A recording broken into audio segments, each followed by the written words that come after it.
Hello दोस्तों, स्वागत है आपका GK GS with Ranjit sir YouTube channel पर। और यह कौटिल्य जीएस का paid class Bihar SSC CGL 4 और बिहार दरोगा के लिए चल रहा है। इसका पीडीएफ आपको प्रोवाइड करा दिया गया है Ranjit sir Patna Telegram channel पर। जैसे कि कल का फर्स्ट क्लास था, ये दूसरा क्लास है। इसमें आज हम लोग देखेंगे पिस्ट इंडिया अधिनियम। ठीक है, कौन सा? पिट्स इंडिया अधिनियम।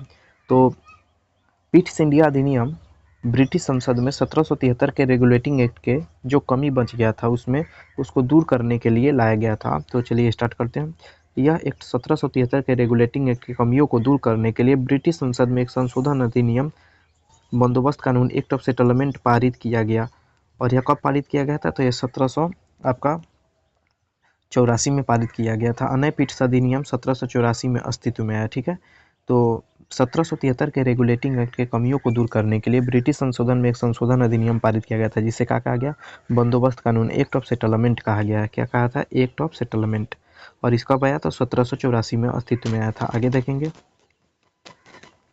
तो इस अधिनियम के द्वारा पहली बार ईस्ट इंडिया कंपनी का क्षेत्र था, उसे कौन सा क्षेत्र घोषित किया गया? तो ब्रिटिश क्षेत्र घोषित किया गया। ब्रिटिश क्षेत्र घोषित किया गया। बहुत ही तो ईस्ट इंडिया कंपनी के क्षेत्र को पहली बार ब्रिटिश क्षेत्र किस एक्ट के द्वारा घोषित किया गया था? तो पिट्स इंडिया अधिनियम 1786। ठीक है, 1786।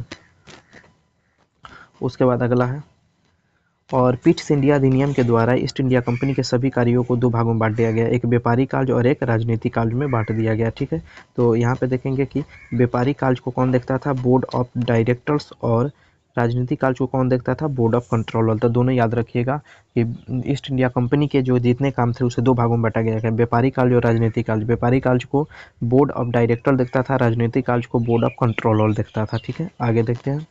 इसमें इस अधिनियम के द्वारा ईस्ट इंडिया कंपनी के कर्मचारियों को निजी उपहार लेने एवं प्रतिबंध लगाने पर रोक लगा दिया। कौन सा? 1774 के एक्ट के तहत भारत में गवर्नर जनरल के परिषद की संख्या 4 से घटाकर कितना कर दिया गया? 3 कर दिया गया। इन 3 में से एक सेनापति हुआ करते थे।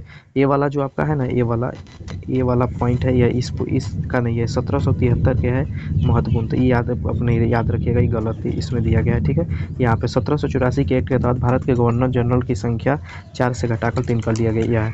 अगला है आपका 1786 का संशोधनात्मक अधिनियम। ये भी बहुत है। लॉर्ड कॉर्नवालिस को भारत के गवर्नर जनरल का पद स्वीकार कराने के लिए मनाने के उद्देश्य से पिट्स जो प्रधानमंत्री थे, उन्होंने 1776 में एक अधिनियम पारित करवाया। इस अधिनियम के तहत क्या क्या दिया गया? तो कॉर्नवालिस को गवर्नर जनरल एवं मुख्य सेनापति दोनों की शक्ति दे दी गई। गवर्नर जनरल जो हुए कॉर्नवालिस, उनको गवर्नर जनरल और मुख्य सेनापति दोनों की शक्ति दे दी गई। कॉर्नवालिस को विशेष परिस्थिति में स्व परिषद गवर्नर जनरल के नियम को, जो पहले वाले गवर्नर जनरल थे उनके नियम को क्या करना था? मतलब बंद या समाप्त कर सकते थे और अपने नियम को लागू कर सकते थे। आगे देखते हैं।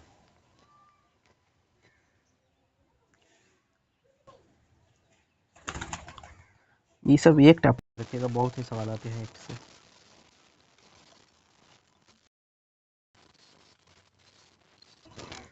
चलिए, सॉरी, माफ़ी चाहता हूँ, एक कॉल आ गया था इसीलिए थोड़ा क्लास को रोकना पड़ा। तो आगे देखते हैं 1793 के अधिनियम। ठीक है, तो 1700 इस अधिनियम के द्वारा ब्रिटिश ईस्ट इंडिया कंपनी के व्यापारी के एकाधिकार को अगले 20 वर्षों के लिए सुरक्षित कर दिया गया था। यह स्थापना के समय ही कहा गया था एलिजाबेथ प्रथम के द्वारा कि दक्षिण पूर्वी एशियाई देश में व्यापार वाणिज्य किया जाएगा, और 15 वर्ष तक अगर अधिक रहा तो इसके अगले वर्ष 20 वर्ष के लिए क्या किया जाएगा? रिन्यूअल कर दिया जाएगा। तो 1773 के अधिनियम के द्वारा, ये पूछा हुआ सवाल है, ब्रिटिश ईस्ट इंडिया कंपनी के व्यापारी के अधिकार को अगले 20 वर्षों के लिए क्या कर दिया गया? सुरक्षित कर दिया गया। इस अधिनियम के द्वारा बोर्ड ऑफ कंट्रोलर्स जो था, बोर्ड ऑफ कंट्रोलर्स नियंत्रक बोर्ड के सभी सदस्य का वेतन भारतीय राजस्व देने की बात कहा गया। गवर्नर जनरल को प्रांतीय प्रशासन के लिए उनके शक्ति में भी वृद्धि कर दिया गया। तो गवर्नर जनरल को प्रांतीय प्रशासन के लिए उनके शक्ति में वृद्धि किस अधिनियम के द्वारा कहा गया था? तो 1773 के अधिनियम के द्वारा। आगे देखेंगे यहाँ पे 1813 का चार्टर अधिनियम। इस अधिनियम के द्वारा पहली बार ईस्ट इंडिया कंपनी के व्यापारी के अधिकार को क्या किया गया? सीमित किया गया। थोड़ा सा सीमित किया गया, समाप्त नहीं किया गया था। और अब कंपनी को चीन एवं भारतीय चाय को छोड़कर से सभी व्यापारी के अधिकार को छीन लिया गया। ठीक है, सीमित किया गया। कौन सा एक्ट में? तो 1813 का। उसके बाद इस सबसे महत्वपूर्ण है, इस अधिनियम 1813 के चार्टर अधिनियम के द्वारा भारत में ईसाई धर्म के प्रचार के लिए व्यापारिक छूट दे दिया गया। उसके बाद है इस अधिनियम के द्वारा भारतीयों के शिक्षा, साहित्य, कला, विज्ञान इत्यादि के विकास एवं पुनरुत्थान के लिए प्रत्येक वर्ष कितना रुपया देने का बात किया गया, 1,00,000 रुपया। तो पूछेगा कि भारतीयों के शिक्षा पर 1,00,000 रुपये खर्च करने का प्रावधान किस अधिनियम के द्वारा किया गया था, तो 1813 के चार्टर अधिनियम के द्वारा। आगे है आपका 1833 का चार्टर अधिनियम, सबसे महत्वपूर्ण है सभी अधिनियम में, क्योंकि आप देखेंगे इसमें 2213 दरोगा और 1275 दरोगा में इसे सवाल था, ठीक है ना। तो अभी देखते हैं इससे आइए। तो 1813 का चार्टर अधिनियम, यह अधिनियम लॉर्ड विलियम बेंटिंक के शासनकाल में पारित हुआ था। तो पूछता है 1833 का चार्टर अधिनियम किस गवर्नर के शासनकाल में पारित हुआ था, तो लॉर्ड विलियम बेंटिंक के शासनकाल में। इस अधिनियम के द्वारा बंगाल के गवर्नर जनरल, देखिए यहाँ भी चेंज कर दिया गया, बंगाल के गवर्नर जनरल को भारत का गवर्नर जनरल बना दिया गया। इस तरह लॉर्ड विलियम बेंटिंक बंगाल का अंतिम गवर्नर जनरल और भारत का पहला गवर्नर जनरल बना, ठीक है। आगे देखेंगे इस अधिनियम के द्वारा ईस्ट इंडिया कंपनी के व्यापारिक एकाधिकार को पूरी तरह से क्या कर दिया गया, समाप्त कर दिया गया, सीमित किया गया 1813 में और समाप्त किया गया 1833 के चार्टर अधिनियम के द्वारा। इस अधिनियम के द्वारा गवर्नर जनरल को मंत्रिपरिषद में विधि सदस्य के रूप में एक नए सदस्य को जोड़ा गया, विधि सदस्य के रूप में एक नया सदस्य जोड़ा गया 1833 में। उस पद पर लॉर्ड मैकाले की नियुक्ति की गई। आगे देखेंगे इस अधिनियम के द्वारा ईस्ट इंडिया कंपनी के कर्मचारी की नियुक्ति के लिए पहली बार योग्यता के सिद्धांत को अपनाया गया। परीक्षा नहीं, योग्यता, केवल डिग्री दिखाओ नौकरी लो। कौन सा, 1833 के चार्टर अधिनियम के द्वारा कहा गया। इस अधिनियम के द्वारा कहा गया कि भारतीय धर्म, ठीक है, कौन कौन, धर्म, जन्म स्थान, जाति, वर्ण आदि के आधार पर सरकारी सेवा में आयोग करार नहीं दिए जाएंगे। कहा गया कि कोई भी सरकारी नौकरी में किसी भी भारतीय को चाहे धर्म हो, जन्म स्थान हो, जाति हो, वर्ण के आधार पर किसी भी प्रकार के सरकारी सेवा में उन्हें नौकरी नहीं दिया जाएगा, आयोग करार नहीं दिया जाएगा। इस अधिनियम के द्वारा भारत में प्रचलित कौन कौन था, प्रदा प्रथा, ठगी प्रथा को नियमबद्ध करने के लिए एक विधि आयोग का गठन किया गया और जिसके अध्यक्ष लॉर्ड मैकाले को बनाया गया, ठीक है। तो कौन सा, ये थी 1833 के चार्टर अधिनियम के द्वारा प्रदा प्रथा, ठीक है। उसके बाद ठगी प्रथा पर क्या किया गया, बैन किया गया, प्रदा प्रथा, ठगी प्रथा पर बैन किया गया। आगे देखेंगे इसको 1853 का चार्टर अधिनियम सबसे महत्वपूर्ण है, तो ये भी देख लीजिए। 1853 का चार्टर अधिनियम, उसका जो जाएगा, इस अधिनियम के द्वारा पहली बार ईस्ट इंडिया कंपनी के कर्मचारी के लिए खुली प्रतियोगिता का आयोजन किया गया, मतलब परीक्षा का सिद्धांत अपनाया गया 1833 के चार्टर अधिनियम में डिग्री के आधार पर। और 1853 में कहा गया कि यहाँ परीक्षा भी लिया जाएगा ईस्ट इंडिया कंपनी के कर्मचारी नियुक्त होने के लिए। इस अधिनियम के द्वारा पहली बार भारत के लिए अलग से एक 12 सदस्यीय विधान परिषद की व्यवस्था किया गया और केंद्रीय विधान परिषद में भारतीय सदस्य की नियुक्ति की भी बात कहा गया। तो पूछेगा कि भारतीय, उसका जो जाएगा, विधान परिषद में भारतीय सदस्य की नियुक्ति की बात 1853 के चार्टर अधिनियम में कहा गया। उसके बाद जाएगा 1854 में सिविल सेवा भर्ती के लिए लॉर्ड मैकाले ने अपनी सिफारिश दिया था, इसीलिए लॉर्ड मैकाले को क्या किया जाता है, भारतीय सिविल सेवा का जनक भी कहा जाता है। अब आगे देखेंगे 1858 का भारत शासन अधिनियम, या इसी को कहा जाता है ताज का शासन। ताज का शासन कब चला था, 1858 से 1947। लेकिन कंपनी का शासन पूछेगा तो आपका कंपनी का शासन चला था, आपका कंपनी का शासन कब से चलता, तो कहेंगे 1773 से 1857 तक। और ताज का शासन चला कब से कब, तो ताज का शासन चला, देख लीजिए यहाँ पे 1858 से 1947 तक ताज का शासन चला था, ठीक है। आगे देखेंगे इसमें 1858 के क्या है, नहीं यहाँ पे देखते हैं 1858 के चार्टर का अधिनियम का कुछ महत्वपूर्ण बिंदु है। पहला, इस अधिनियम के द्वारा ईस्ट इंडिया कंपनी के शासन को पूरी तरह से समाप्त कर दिया गया और भारत में पूर्ण उत्तरदायी शासन के लिए ब्रिटिश महारानी को जिम्मेवार बना दिया गया, अर्थात भारत में शासन के लिए ब्रिटेन के निम्न सदन को जिम्मेवार बना दिया गया, ठीक है,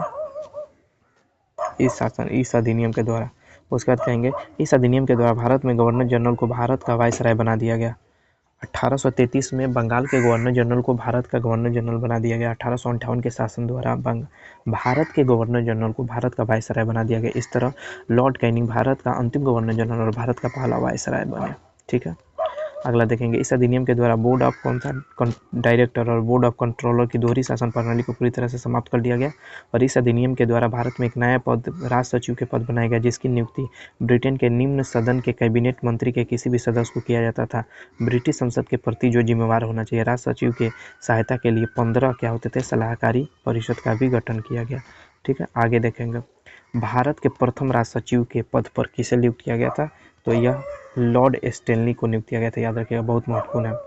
उसका 1857 की क्रांति के पश्चात ब्रिटेन की महारानी विक्टोरिया ने लॉर्ड कैनिंग के नाम में घोषणा पत्र भेजा, जिसे लॉर्ड कैनिंग ने इलाहाबाद में 1 नवंबर 1858 को पढ़ा, जिसमें कहा गया था कि अब ईस्ट इंडिया कंपनी के शासन को पूरी तरह से समाप्त कर दिया गया है और यह कंपनी किसी भी नए क्षेत्र को क्या करेगा, विजय नहीं करेगा, किसी भी नए क्षेत्र को विजय नहीं करेगा। इस उद्घोषणा पत्र को उसका जो जाएगा भारतीय जनता का अधिकार पत्र, इंग्लिश में बोले तो Magna carta of Indian liberty कहा जाता है।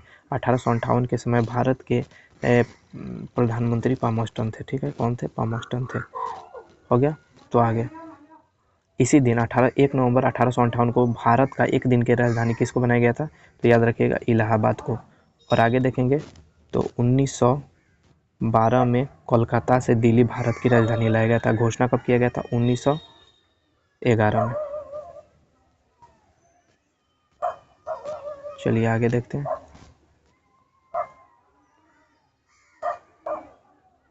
तो अगला है आपका कौन सा, भारत परिषद अधिनियम 1800 कौन सा, 1861, ठीक है। इसको हम लोग देखेंगे कल के क्लास में। प्लीज़ अगर आप नए हैं तो चैनल को प्लीज़ सब्सक्राइब कर दीजिए, शेयर कीजिए और पीडीएफ आप वीडियो वॉच कीजिए और पीडीएफ लीजिए और पीडीएफ निकालकर पूरा आप तैयारी कीजिए। आपको बिहार एएसआई, ठीक है, आपको पूरा चीज़ का हम पीडीएफ देंगे, जो पढ़ाया जाएगा वहाँ पे हम पूरा आपको देंगे, कौन कौन सा। तो आपको बिहार एएसआई का, ठीक है ना, बिहार एएसआई और बिहार सीजीएल, जो सीजीएल 4 आया है, इसका टोटल आपको पीडीएफ मिलेगा लाइन बाय लाइन, ठीक है, कंफर्म रहिए।